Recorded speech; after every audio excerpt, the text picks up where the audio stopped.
just a reminder, if you're going to speak, to turn on your microphone if you're here in person. All right, so I'll call to order this meeting of the Community Preservation Committee at 5:33 p.m. on November 30th, 2023. We'll do a roll call attendance, and then we need to talk about who's taking notes. So, Susan?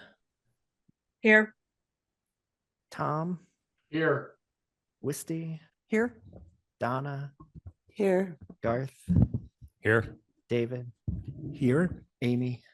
Here. And Travis, I am here. So, all right, we are all here.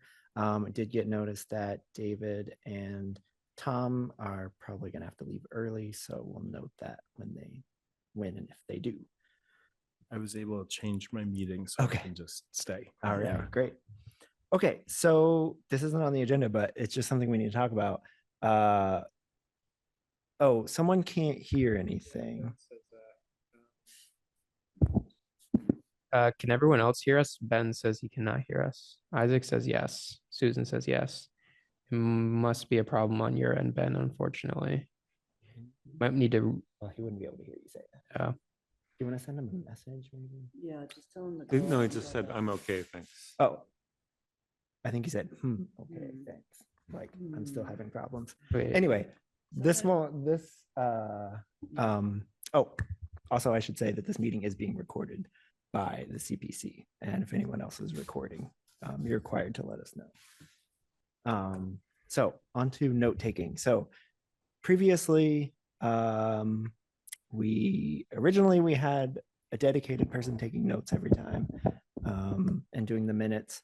And then we started rotating. Well, Christian did them for a while, but we decided someone on the committee should be doing it because Christian didn't really have time to be doing all that.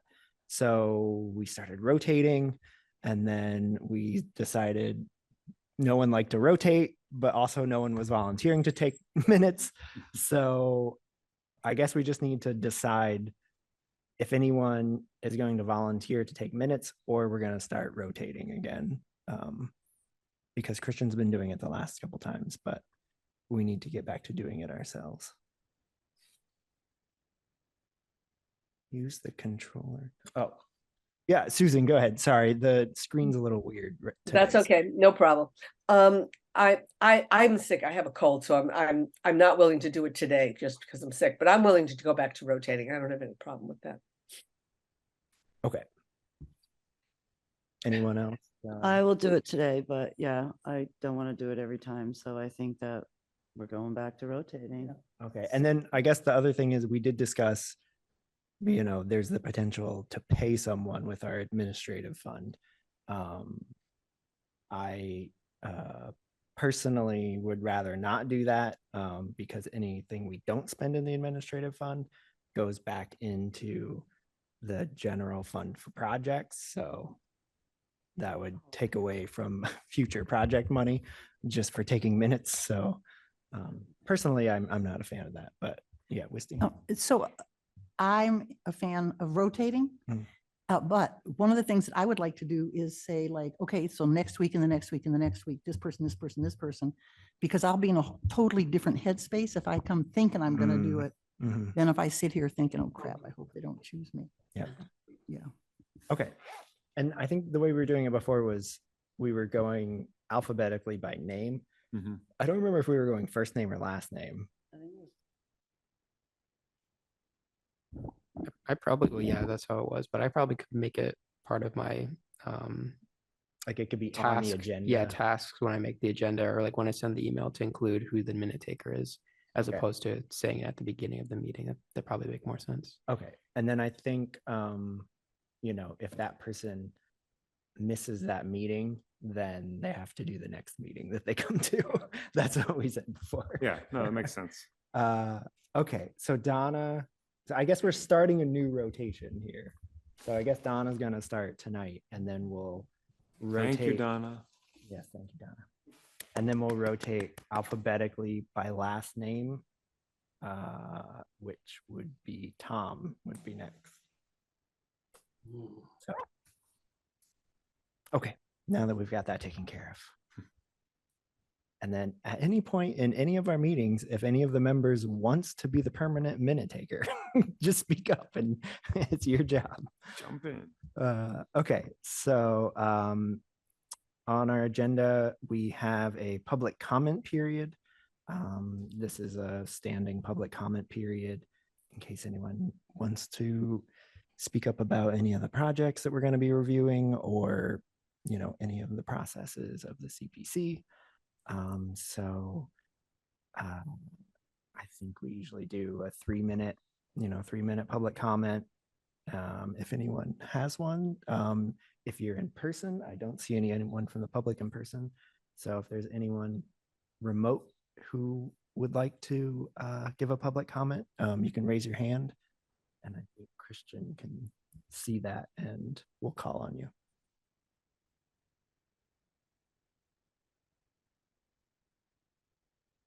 No public comments. Okay, it looks like there are no public comments at this meeting. Just a reminder that we will have a session once we review all the projects where we're really asking for a lot of public comments and, trying to get people's input on everything. So be on the lookout for that. All right, next on the agenda, approval of. Go ahead. People can email in Yeah, or comments email as in. well if like people can't attend a meeting if they have comments about either a specific one or general stuff. I If mean, the general one goes more to when we're redoing the plan, but Yeah. if people are like, oh, I looked at the list of 15 things and I think this one's good, this one's good, this one's good, and this one's not good. Yeah, we did at the end of the year last year when we were compiling all our public feedback, we did incorporate emails in that as well. So good point. All right, so next on our agenda, we have approval of minutes from October 10th, 2023 and October 26th, 2023. Motion. You want to take them up separately, Mr. Chairman, or? I actually do, because I Okay. have a comment about one of them. Okay. I move to accept the minutes of October 10th, 2023 as printed. I'll second. Okay, we have a motion to accept October 10th, seconded by Garth. I'm trying to remember. And if there's any discussion on that, I actually have one thing, which is on page 2. It says, Tom asked where other funding is coming from. Travis stated that this is something that should be in the pre-application. I believe I said that's something that should be in that full application and not pre-application, which kind of flips it there. So just wanted to point that out as an edit. All right, any other discussion on those minutes? All right. So we will do a roll call vote to accept the October 10th, 2023 minutes. Susan, Accept. Garth, Yes. Wisty, Yes. Donna, Yes. Tom, Yes. David, Yes. Amy. Yes. All right, and I am a yes, so those minutes are approved. And then we have October 26th. Move that the October 26th minutes be accepted. Second. All right, a motion to accept them was seconded by Tom. Any discussion on those? Hearing none, I'll do a roll call vote here to accept those. Susan, Yes. Tom, Yes. Wisty, Yes. Donna, Abstain. Garth, Abstain. David, Yes. Amy, Abstain. and I am a yes. So I know that's enough to approve. I just don't remember exactly how many of each that was. I think it was 4 abstaining. So 5, 3 abstain. Oh, 3 abstentions. abstaining. Yeah. Okay. I wasn't there. Okay. All right. So next on our agenda, we have new business. So first, we have to decide whether to accept the late pre-applications. And it would be a good idea to establish a policy going forward. We did receive 2 more pre-applications late. In addition to the 1 pre-application we previously received late and accepted. We did get 2 more. One, Habitat for Humanity was received on November 7th, and Oxbow Design Build Cooperative was on November 8th. And they did send their pre-application and get a full application in on time for the full application deadline, even though we hadn't voted on whether their project could move forward for a pre-application. So when this came up, it came to me as to whether this should be on the agenda or not. And since we did accept one already, I thought, we need to make a decision about whether we're going to accept these and if there's going to be a cutoff for when we accept them, or can anyone just do a late pre-application at any time? So I don't know if anyone wants to speak to one of these. Maybe, go ahead. I just want to add that the previous late application, which was for the co-op project, that was more of a miscommunication about the deadline. Last year it was September 30th. This year it was September 15th. They were, I'm pretty sure, working off last year's pre-app form, which still had the old date. So just slightly different than the situation for these 2. Yeah. Sorry, I think David. Yeah, because both of these, the new late ones, both relate to housing, which seem to be, the priority in the plan. I was my recommendation would be that we consider these, but with the understanding that we won't consider any more this cycle. So like if somebody turned in something next week or tomorrow morning, we wouldn't consider those, but just kind of that was my reasoning. Okay. We'll go Wisty and then Susan. I'm wondering if there's anything in our literature, in our, in the forms that we have that indicate that it might be different from one year to the next. And so therefore check wherever they have to check. But it would make sense to me that if somebody finds an application or pre-application, that's a year or 2 old, that they might go with that. Do you know what I'm saying? So I don't know if there are some words that we could say and direct them someplace where they could check on this year's. So you're saying maybe we should modify our applications to say Just a little bit of please check the city's website for this year's. Yes. Right, the calendar is on the website. Yeah, but if you have the application in your hand, I would like it to be there as well. We're unable to update physical paper once they already have it. Mhm. Yeah, I think she's saying on them going forward, we could add that. Okay, Susan. Yeah, I guess I look at the pre-application differently. It's really a screening device for us so that someone who is not going to be eligible doesn't spend a huge amount of time putting together an application and then gets rejected because they aren't eligible according to the law. So I would like to treat the pre-application a bit differently than the regular application. If we get it late and it is before the full application comes in and is due, and the full application comes in, I don't have a problem with it.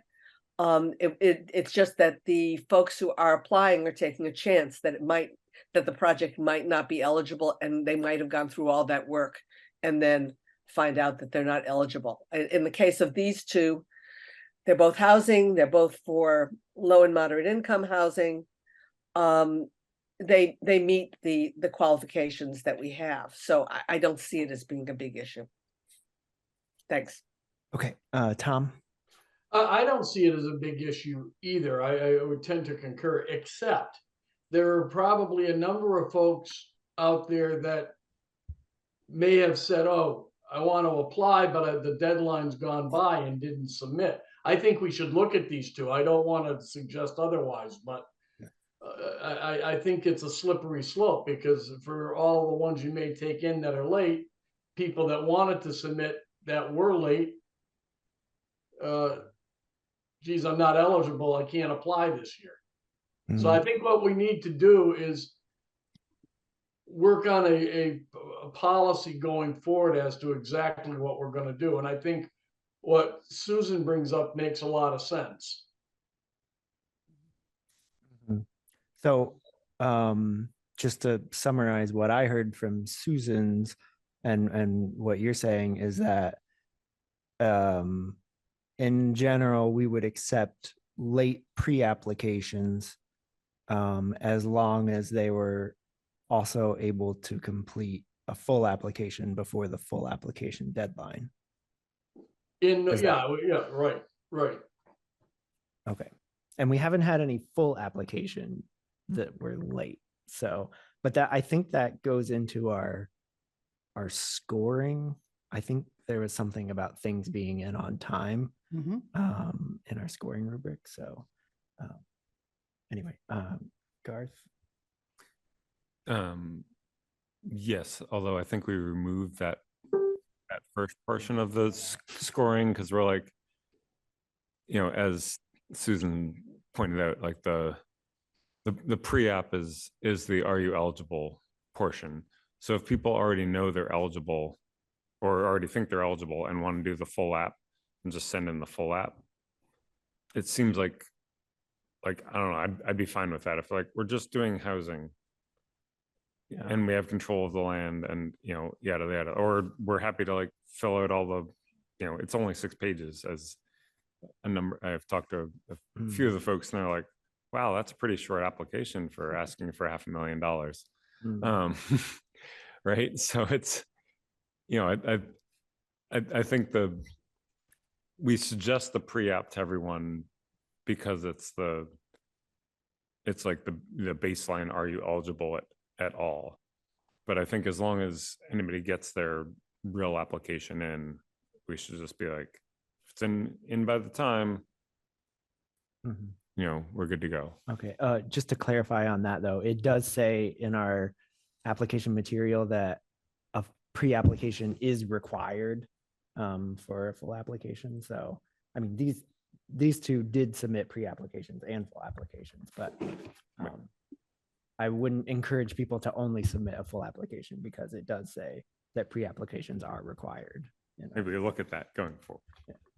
Yeah, what I'm hearing here is that maybe we don't make pre-applications required, but suggested. I mean, if you want to know whether or not your project is out, is eligible, then do the pre-app and get some feedback. But if you don't, and you want to spend your time in as Garth said, it's not like a 20-page application. So if people want to throw it in there and just go for the regular app, then what I'm hearing is that's okay.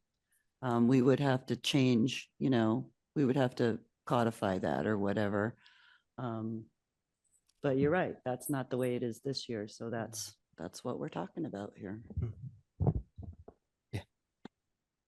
I think the only thing for me that speaks against that sort of idea is that in the pre-application, in the discussion of the pre-applications, it is a time for, a general discussion and thinking about kind of the merits of it, so, when we did go through all those pre-applications, we were talking about the projects, we had a chance to ask people information about the projects. So there was like a substantive bit to the pre-application. But then you weigh that against, well, we've gotten 3 in past the deadline that are, are good projects to consider. So being strict about the deadline kind of weighs against that, and waiving it entirely kind of then cuts off our chance for like quick initial discussions of things. I don't know. Mr. Chairman, Yes. I would move that this be placed as an agenda item for the next meeting so that we can move on the pre-apps that we have tonight. Okay. That sounds good to me. Second, And we got a second by Susan. So there's a motion to move this to the next agenda. Unfortunately, because we do have people here and remote, I have to do a roll call vote. Susan? yes, Oh, yeah, sorry. If there is any discussion before we vote, So we're voting on. moving this discussion to the next We're voting meeting. on moving the vote and discussion of whether we accept these late applications to No. a further. Yeah, sorry. Tom, do you want to clarify? Yeah, this is just to move the discussion as to how we're gonna deal with late pre-applications in the future, or if we're gonna require pre-applications at all for another agenda, so we're not taking time up from folks that are here to discuss their apps. I think it's gonna take more chat. It's not an agenda item now. Yeah. And I Well- think we're talking about things off agenda. Yeah, it does say on the agenda, establish policy going forward Yeah. for No, tonight. I still move that we put it off to the next meeting. Okay. Okay, and we're still in discussion.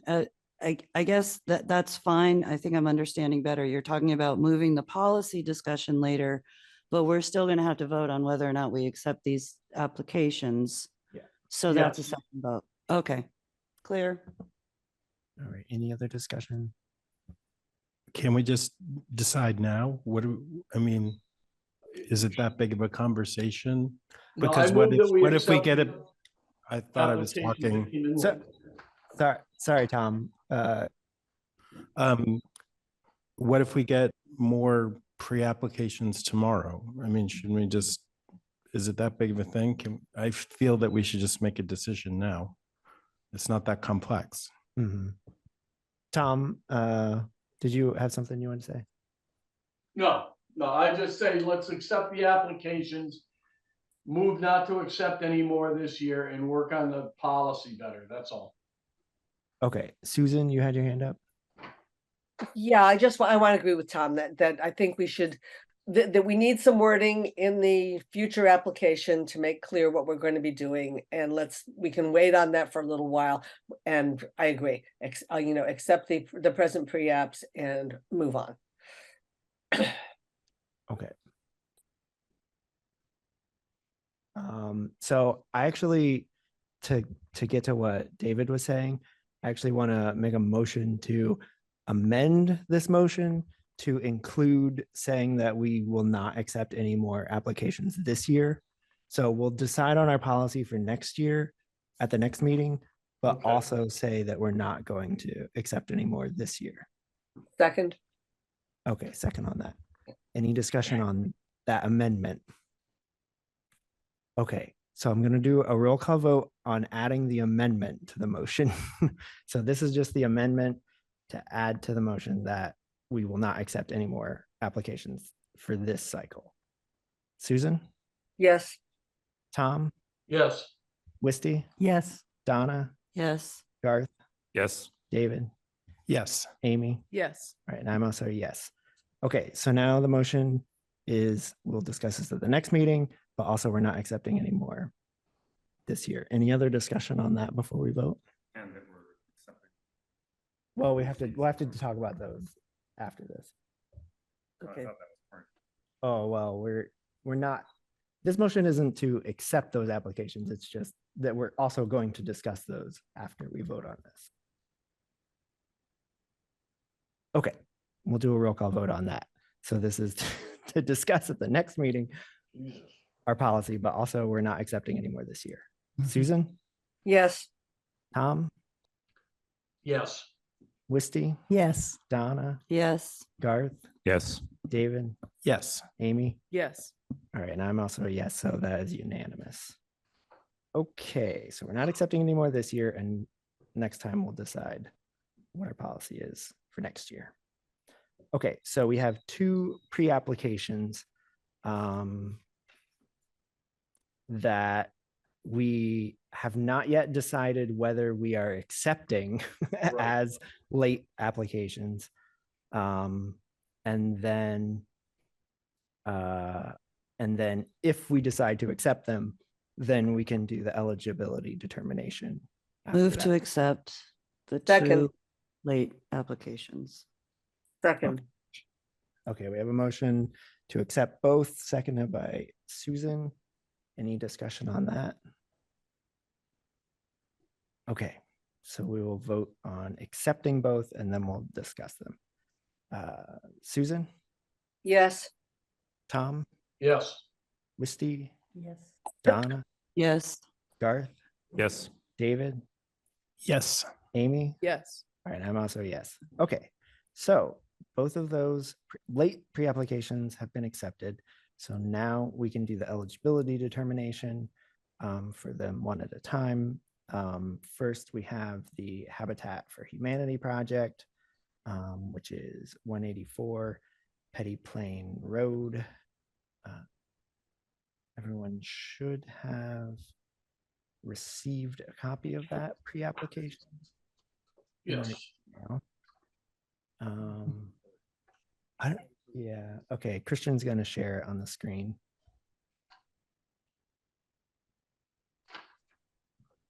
Oh, dear. And while he's doing that, CPA program area, community housing is checked. And under project purpose, there actually isn't anything checked on this one, which we can discuss what it should be, I guess.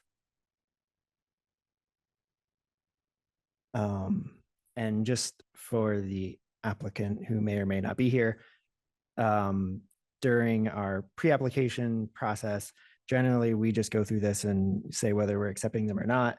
And then if we have any questions and you're here, we'll ask you some questions if they come up. Megan put in the chat that she meant to put creation. Okay. So I'll just read the project description.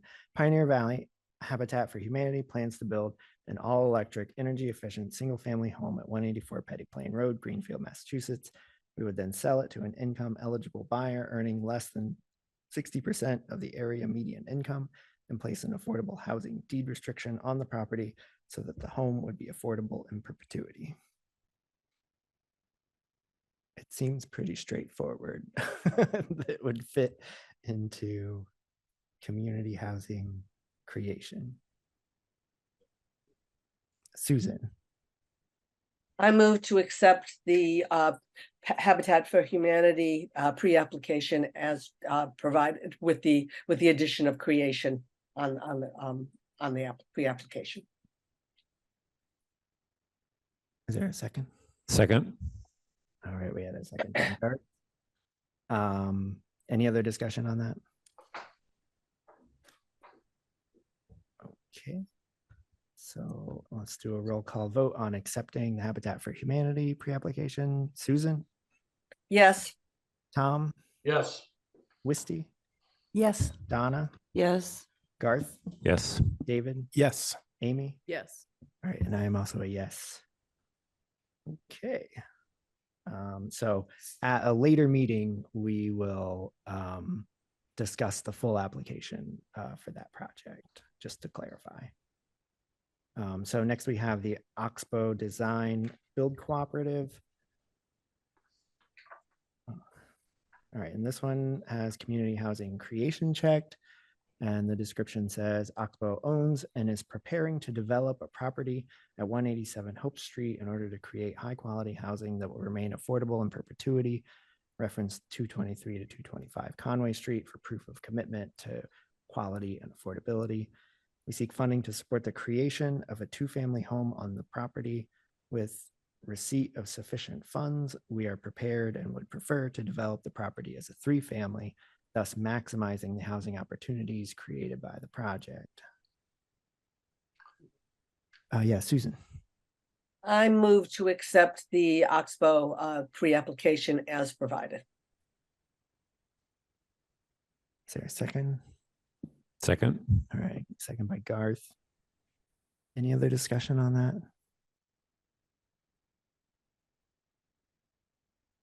Okay. I guess the one thing that I would mention is that, I mean, it does say that will remain affordable in perpetuity. And I guess just to clarify that, like the last project said, it was specifically for 60% area median income.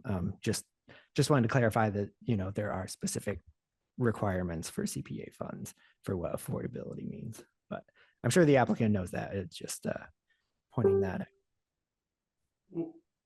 Mr. Chairman, Yes.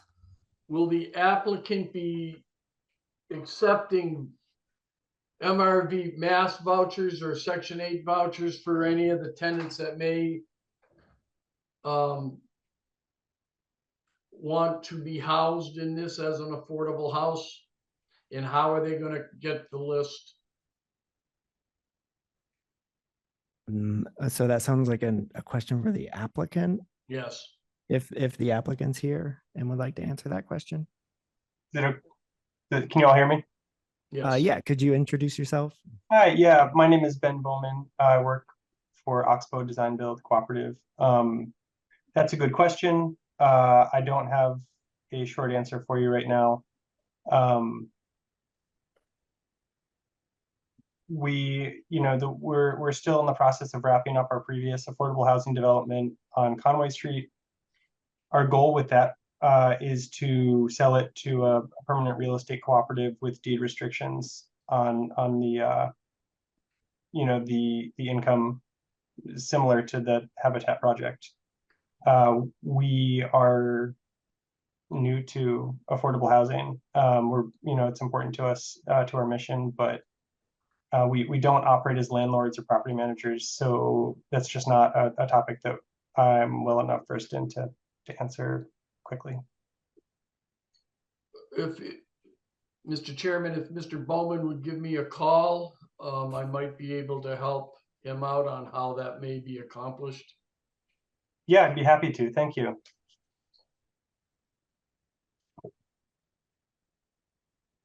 Okay. So we still have a motion to accept this. Any other discussion? Okay, hearing no discussion, we'll do a roll call vote on accepting that pre-application. Susan? You're muted, Susan. Sorry. Yes. Tom? I'm gonna say yes. Okay, Wisty? Yes. Donna? Yes. Garth? Yes. David? Yes. Amy? Yes. All right, and I am also a yes. So both of those projects are allowed to move forward to the full application process, which they've already submitted the full applications. Okay, so next on our new business, we have summary of submitted full applications. I'm guessing Christian has prepared something for that. Yes, as you can see on the screen, I put together a little summary here. Just to get started, we ended up having, I think it's 17 pre-applications on the left. There were a few that did not make it to the application stage. The Tobias project obviously was determined as not eligible. The Just Roots project withdrew their application. The McGee Turners Falls Road project withdrew. The Recreation Department's Energy Park Storage Shed also withdrew. And then Richardson, I think, which one was Richardson? Oh, that was the cemetery, also withdrew. And then we received the 2 late pre-apps after that. And so in summary, including Oxbow and Habitat, I might put the 2 numbers because I wasn't sure how that was going to play out. We have $1.487 million in requests for CPA funding this year. We have 300,000 available. And so within the categories, though, 329,000 for historic, 235,000 for housing, 922,000 in the recreation category. Yep, that's it. All right, thanks for that summary. So I think what was it last year? Like 980,000 or something like that. Yeah, sounds right. It was like just under $1 million. So a lot more in requests this year and a little bit less money. Are we gonna do this? We're gonna do the same scoring and then, match up everything like at when, so we're gonna go through all of them with the hearings, and then when we do our Yeah, actual like parceling out meeting, we kind of have everybody's points in there and be like, all right, well, everybody liked this one, everybody didn't like this one seems in between kind of thing. yeah. I think Christian was just before the meeting started, he was talking about how I think last year we were doing our like scoring sheets as we were reviewing the project, like before we reviewed each project in person. And then, some things changed. And so it seemed like it'd be better to do those a little later in the process. So those didn't get sent out yet, but that is the plan again for this year, is to all of us would do our individual scorings for each project, and then that will get aggregated, and then we'll also have the public input and go through and categorize and aggregate all that too. And we are planning on doing a survey again this year like we did last year, the Google form survey. So yes. While we're talking about process, I had a question when I was looking at this spreadsheet, which was very helpful. Thank you for making it. Which was just about that, this is 3 times the amount of money to give out that's been requested. And it made me wonder about like the partial funding of projects, which I think this group has done in the past. And it seems like there's some projects that like can't go forward without full funding. So projects for which partial funding wouldn't do anything if like they would get the money and then not be able to do the project. So I just wondered how you handled that in the deliberations. Is it something that you asked the applicants about, or how did you tackle that? Places where partial funding would be kind of inappropriate. Yeah, I can. So for last year, we did ask people, what would happen if there was partial funding. And then this year, we actually added a question on the full application that says, if you only receive partial funding, how would that affect your project? So everyone should have that answered on their full application. So because that came up last year, we realized we needed that on the application for this year. So good question. Any other questions about Tom? I'm looking at this, and thank you again for providing it, but I want to go, if I can go back and ask Mr. Bowman a question, would that be okay? Yeah, I guess so. All right. Mr. Bowman, you're actually looking for $57,000 per unit if you're doing 3, or $85,000 per unit from us if you're doing 2.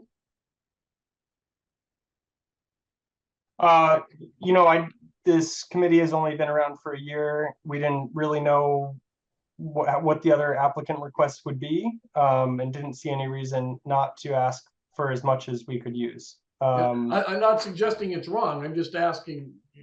Yeah, it's okay. Okay, thank you. Yeah. Susan? Yeah, I just think that we're putting carts before horses, Yeah. that Isaac is here. We should have the discussion with him of his application and move on. And then when we have a discussion with Ben and, about his application, we can ask those kinds of questions. That's all. Yeah, Yeah. It just hit me hard. That's all. Sorry about that. Okay. All right. All right. Any other discussion on the numbers or overall projects before we move on? Okay, hearing none. So next on our agenda, we have our first full application review of this cycle. Garden Block LLC, Garden Cinema, first floor facade project. And so just to remind everyone, I know it's been a while since we did these, but last year we started out and had, in the beginning, we had project applicants sort of do a little like presentation or tell us what their project was all about. And then I think we decided that that ended up using more time that wasn't as useful as we thought it might be. So then we decided to just go into, we would start looking through the application and, ask questions if the applicant was there. If the applicant's not there, we can, send them questions and get feedback later. And just for the public and everyone, we're going to be going through at all of our upcoming meetings, all of the projects, and we might talk about a project at multiple meetings. So, if people come back with something new, and we might have more to discuss. So it's kind of a process, and it's not like this is the only time we'll be looking at this project. But yeah, so everyone on the committee should have received this full application. Christian, do you want to bring it up on the screen?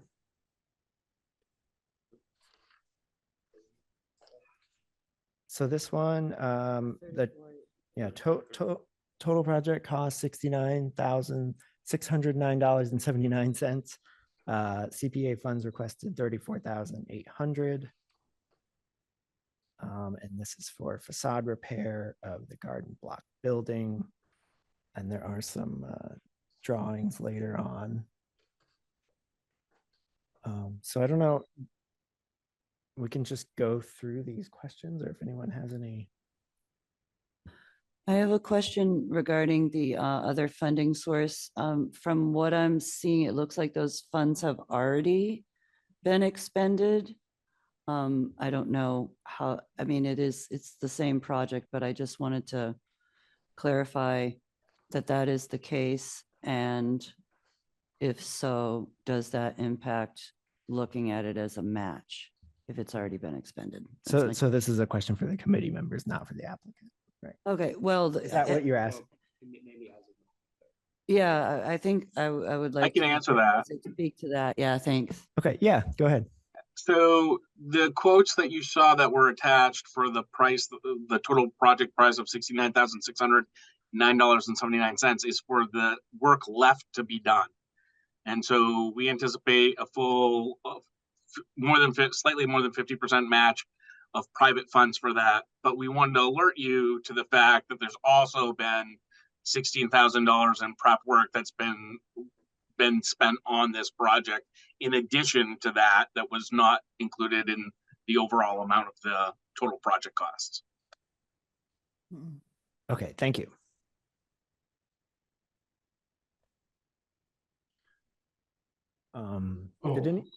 Susan, did you have a? Thank you. Isaac, couple of questions. I don't understand the comment about the Historic Commission would need to approve, but they haven't been historically supportive, because this is for historic preservation money, and we usually have to have that approval from the Historical Commission. It does. I'm sorry, my chicken scratch isn't clear. They have historically been supportive of improvements that we've been making to the building. We worked through the sign grant process about 2 years ago to make all of the signs across the building consistent. If you remember, they were all a hodgepodge of different signs. And we sort of got our tenants slowly engaged in the process of making them all consistent across the entire building to make them more aesthetically pleasing to the community as a whole. That was very successful, and that was done with the historic, both the Historic Commission and the local historic commission's approval. Both the state of Massachusetts and the town historic commissions would have to approve this because we are on the National Historic Register. We just haven't applied yet, but we can't imagine that they wouldn't approve. If you see below, the architectural drawings are done by Tom Douglas, who is very familiar with the theater industry. He did the show place in Northampton, and also has done previous work for us.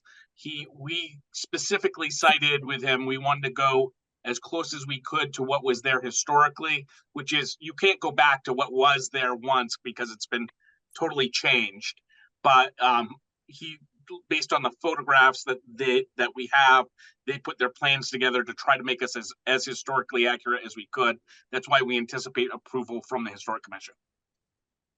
Okay, we just so you know, we'll need that in order to, we'll need that approval in order to be able to vote on this. So if you know, in terms of the future, we're going to need that. The I other spoke with Go ahead. Christian, and he said he'd get me on their agenda. Great. The other So question I Susan? have is the money question that we've been obviously talking about already, which is, you know, if we give, you know, you the almost $35,000, that's 10% of our budget at this point. And so I'm just trying to figure out, are there other possible funding sources that you could go to? And if so, you know, when would you know that they might be available? We've been privately funding small improvements along the way. I can tell you that we had a anticipated grant for $60,000 that was specifically targeted at movie theaters. Unfortunately, Franklin County was the only county that did not receive a grant, so we did not receive that $60,000 of funding from the state. That was targeted for another purpose, but could have been repurposed. So we won't have that. I will tell you, my pitch to you of why this should be something that we target as a municipality is a little different than some of the other projects that you saw. A lot of the facade problems at the Garden Cinema building were created by the city in 1999 when they put the new streetscape in. It was the current owner of the building at that time, which was the owners prior to George Gould and Bill Goebel. It was the Goldstein family when they owned the building. They were not participating in that process. And so the way the sidewalk got built changed the drainage in the entire, on that entire area, and created a lot of rot in the facade behind all of the marble that you see. And so we've spent also, if you've been out in front of the garden all summer long, you've seen our contractors out there working to relift the building one storefront at a time to reset that marble back in place. And we've been doing that all at our own cost. So I know it's a substantial amount of money, and we're putting in a grant for it, and we will piecemeal this together any way we can. But we really think that this is a good project, not just for the historic preservation purposes, which I think exist, but also because the town has some history themselves in causing the damages to the facade. Thank you. So Susan, just to follow up on what you were saying about the historical commission, this building is actually on the state historic registry of places, so it actually would not need the historical commissions, because it needs to be one or the other. Okay, thank you.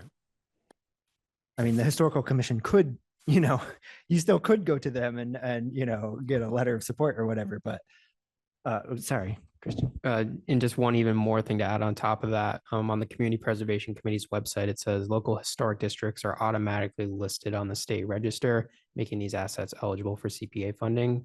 Might be worth double checking with Stuart, but I'm pretty sure that means almost any building that's listing as contributing to a local historic district would be automatically eligible. So, okay, thank you. And this building is specifically listed on its own too. So, so you actually would not need the historical commission because it's already on the registry for CPA. Yeah, for the CPA funding.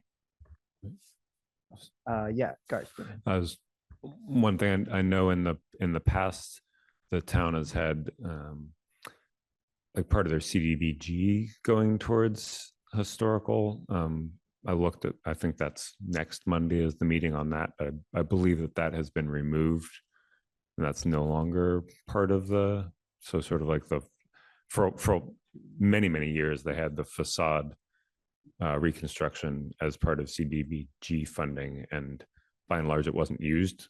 So it just got rolled over, and I think it finally just got removed from the CDBG plan. So I don't know if there's other funding through, state historic, et cetera, but I'm pretty sure that the CDBG stuff is no longer available for this or any of the other historics. I can just say that the last time the CDBG facade improvement money was part of a CDBG application was for the 2018 fiscal year CDBG, which is in reality that funding was finalized and used up in 2021. That was when we last did a project with it, which was actually an Isaac's block. I have one more question. Go for it. And that has to do with, I know that there's a major Main Street project that's going on, that's going to go, that's going to be dealing with all of the infrastructure in town. And I'm wondering how that impacts what you've been doing, Isaac, and whether that fits into the plan, whether your issues would fit into the plan in any way. Yeah, we've been very alert to and continue to track what's happening for Main Street reconstruction. We expect most of that to be happening in the street. We don't anticipate much sidewalk issues with that. However, my contractor is here, Lou Hale, and he would certainly would coordinate with Marla Warner and the DPW to make sure if there were any issues that we could accommodate anything the town needed. We're very flexible about when we have the work done, so we can work around when if they needed to do something directly in front of us. I actually anticipate that this work will happen sort of simultaneously. We expect, we won't be funded at least until July for these funds, so we expect end of summer would be when we would start work. Thank you.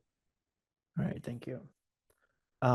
So one thing I wanted to point out that I don't think is mentioned anywhere in the application, but because this is a historic rehabilitation project, it would need to meet the Secretary of the Interior's standards for rehabilitation. And there's like a list of what that all is. And basically it's just, there's a lot in there, but essentially it's, trying to like maintain the historic character and using similar materials and things like that. And I think last year for the Fairgrounds project, we asked the applicant to sort of go through point by point and explain how this project meets those standards. So, and I think it was just like a sentence or two on each one. There's like 10 of them. So I don't know if you have looked at those standards yet, or we could send you a link to them. If you could send me a link to them, I'd certainly, what I would do is pass them off to my contractor and to my architect, because I'm obviously an expert in any of those fields.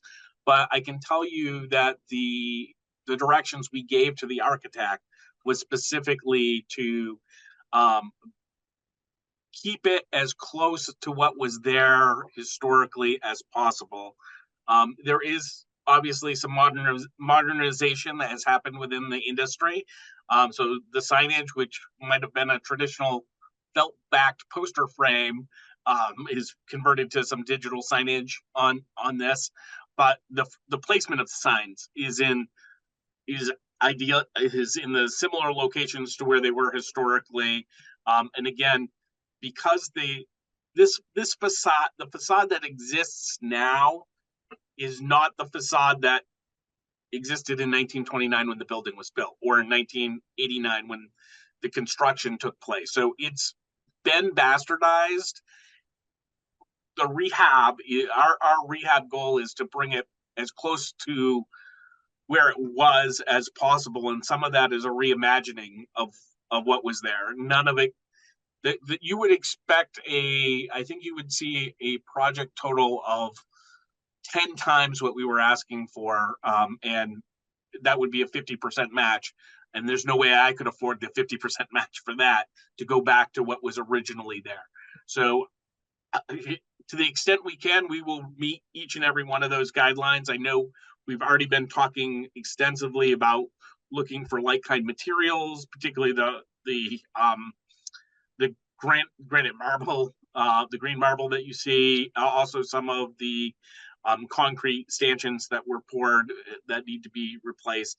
We're looking to find, if not, at least similar color to what's there now, if not the exact same. Some of that discoloration takes place from just wear and tear, not from the material itself. And so new materials often have, when something goes up new, it has a different color than when you would when it's original, when it's been sitting there for 40 years, like some of these materials have. And so we've been talking about not only using like-kind materials, but also color matching. And so the architect and the contractor have been working together on reaching all of those elements, and reaching out to some other experts in the field. I think we were talking to one today about restoring some of the cement. But we would be happy to look at anything more that you have for us. Okay, thank you. Yeah, we can send that. I don't know, Christian. Yeah, I can send those to you, Isaac, and I'm glad you brought it up, Travis, because if no one else did, I would have brought it up. So that's perfect. And then I guess one other thing to bring up that we'll probably bring up on all historic projects, for historic buildings at least, is so CPA, if a historic property is acquired with CPA funds, it requires a historic preservation restriction. And on projects where there's rehabilitation being done, it doesn't require that, but it is something that a CPC can require for rehabilitation projects. So that's just something we should discuss. And yeah, we did that for the fairgrounds project. We did require a historic preservation restriction to maintain the historic character going forward, and that goes on the deed of the property. So Isaac, I don't know if yeah, if I would that's something encourage you you knew about. not. I would have to see what the deed restriction was, but I'd encourage you not to do that for a couple of reasons. One is the changing nature of cinema. I can't tell you where we're going to be 20 or 30 years from now in cinema, and I can't possibly imagine what changes in technology might exist.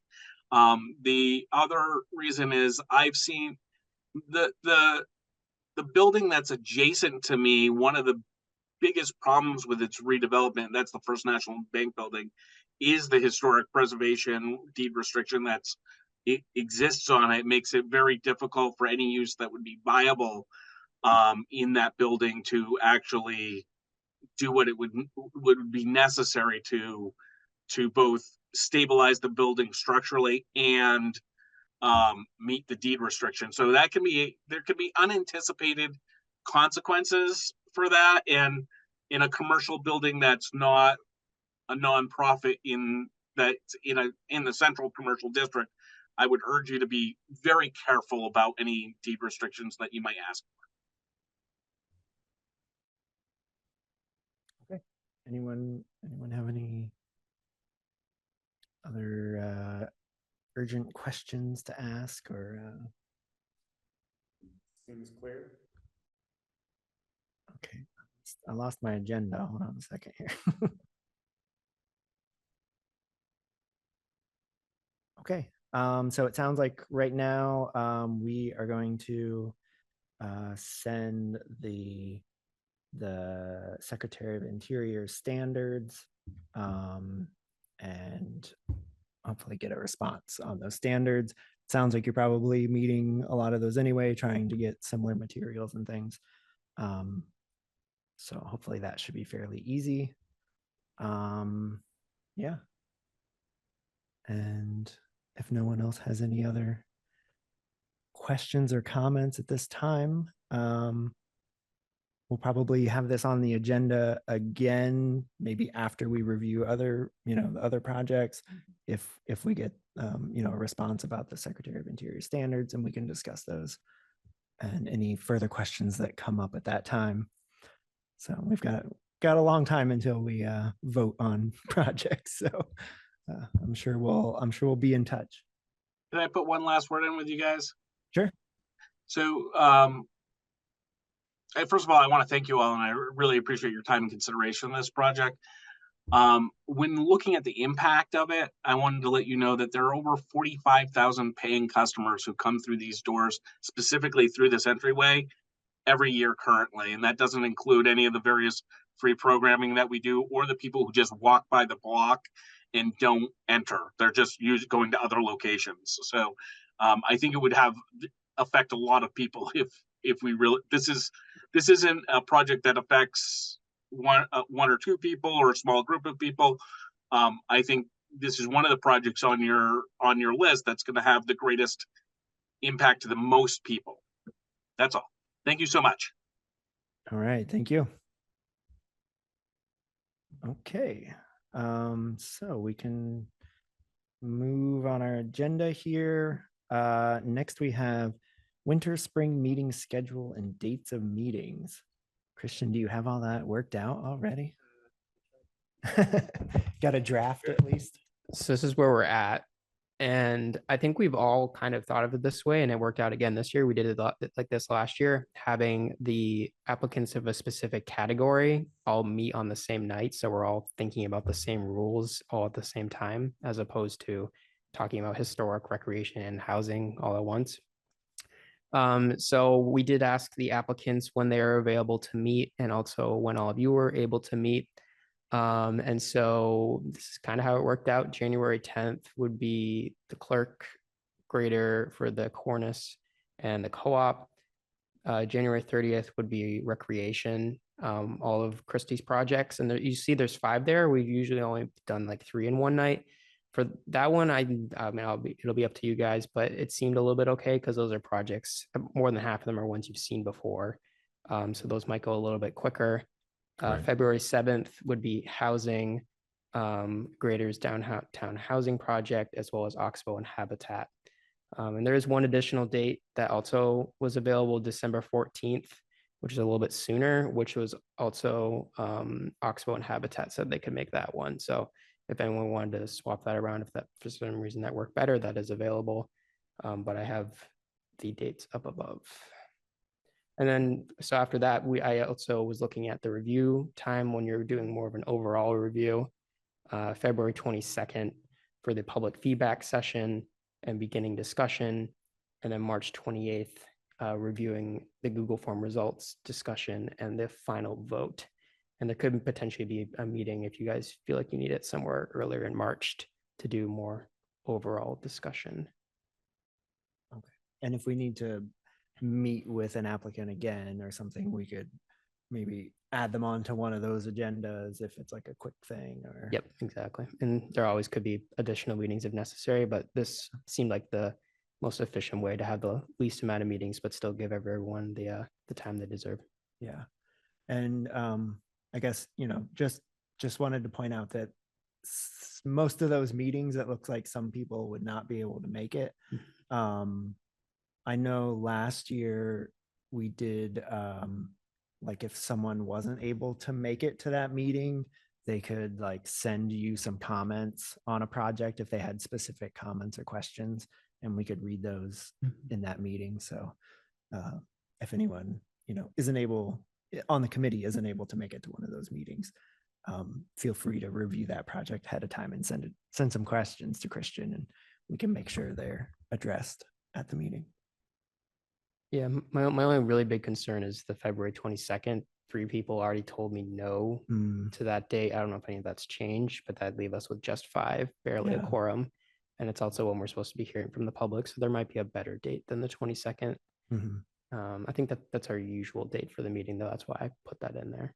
Okay. Yeah, and I guess we can, as our meetings are going on, we can talk again about whether there's a better date for that public feedback session before we actually schedule it. I'll try and move the meeting that I have. That's a conflict. Okay. Yeah, because I know I gave all of you, and it ended up being like 20 dates. And so these are the ones that work best. But now that they're a little bit more certain, if Mhm. anything changes, that'd be perfect. Mhm. But I think for the ones that are meeting with applicants, I think those are pretty set, and I can probably let the applicants know that that's their date and to make sure that's set on their calendars. The last two at the end will be a little bit more flexible for now. Okay, and I see we've got City Hall for the next 3, and then John's on Yep. for those other 2. Just wanted to point that out for people since we we kind of go back and Yeah. forth. Yeah, City Hall is the better overall setup, but then on the last Thursday of the month, the Sustainable Greenfield group uses it. Like right now, they're using it. So that's why those last 2 come back over here. But also for the public feedback session, you kind of want the bigger space anyway. So Yeah. Makes sense. Yeah. Does anyone have any concerns about this schedule, or should we just? Yeah, go ahead. And maybe it's up there and I'm just not seeing it. When I think of all the information each presenter is going to be coming in with, I'm nervous already about thinking about discussion time. And will we have time? Is it built in up there for you guys to make those cool charts that help us really see and, have some thinking time together? That's what I'm nervous about right now. Yeah. I think that comes in, that's like March 28th there. Like last year on that March 28th date. I think that last year we actually had basically what's on that agenda, reviewing like the Google form results, have discussion, looked at all those charts and all the data and everything. And then I think we actually decided to hold another meeting after that. Is that yeah, right? I think Yeah, we did. there is one more meeting somewhere in there that would, Yeah. if we wanted to line up like last year, there'd be another one. Yeah. Yeah. And so then I think we looked at all that in one meeting, and then the next meeting was when we went home after that. And then we all, just for our new members, what we did was we looked at all the information, and then we each went home and allocated funds on our own, and then sent those to Christian, and then he sort of like put together like what the average, of like what everyone was. Yeah, because it gets pretty obvious pretty quickly which ones everyone agrees about fully funding or at least partially funding. It gets Yeah. pretty obvious which ones people aren't looking to fund, and then that leaves you kind of with the ones that are kind of in between that really need the discussion devoted to them. So it makes things go a bit quicker. And then we looked at that at the last, or the meeting where we voted, and then we had to vote. And the thing that makes it so complicated with the voting is like, if we had $5 million and $1 million asked, it wouldn't matter for, this project, whether this one got funded or not, but these are all competing. And so it makes it a lot more complicated.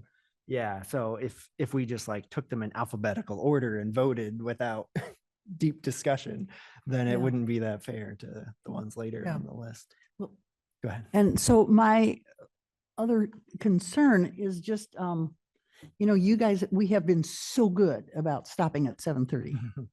And I think we need to come here thinking that we won't necessarily get out that soon. Yeah, I think at the times I put on the doodle polls were 5:30 to 7:30, so a 2-hour meeting as opposed to an hour and a half. So yeah, we already are extending an extra half hour beyond what we usually have been doing. Yeah. But I I think think it's even- brilliant what you're doing. I just want to make sure there's enough thinking time. Yeah, I think a 2-hour meeting. Start thinking now. Yeah. You got 10. It's That's 3 months. A 2-hour meeting with 3 applicants, each of them gets half an hour, and there's a half hour built in for other items and administrative stuff.